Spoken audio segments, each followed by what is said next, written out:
क्या हाल चाल है। उम्मीद करती हूँ ठीक हो गए। आज हम ऑरेंज कॉकटेल बनाते हैं। उसके लिए लिया है मैंने एक ऑरेंज लिया है, वो मैंने छील के साफ़ करके रख लिया है। साथ मैंने आधा नींबू लिया, नींबू को 2 स्लाइस भी आप ले सकते हैं। चंद मैंने लिए है पुदीने की पत्तियाँ और नमक और काली मिर्चें ली हैं। और साथ ये मेरे पास है सोडा। आपको सामने बना के दिखाते हैं। हम ये ऑरेंज डालेंगे, साथ ही पुदीने की चंद पत्तियाँ डाल देंगे। ये नमक और काली मिर्च ये भी साथ डाल देंगे और नींबू है उसको स्क्वीज़ कर लेंगे, उसको ग्राइंड कर लेते हैं।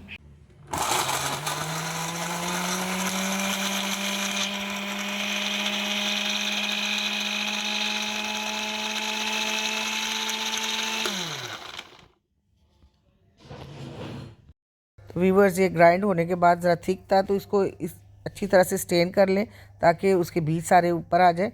ये देखिए जी, हमारा ऑरेंज मॉकटेल तैयार है। अब हम इसमें सोडा डालेंगे और इस पर आइस क्यूब डालें। ये हमारा ऑरेंज मॉकटेल तैयार है। घर पे बनाएं, खुद पिएं, अफ्तारी को एंजॉय करें, अपने बच्चों को पिलाएं। ओके, टेक केयर, अल्लाह हाफिज़।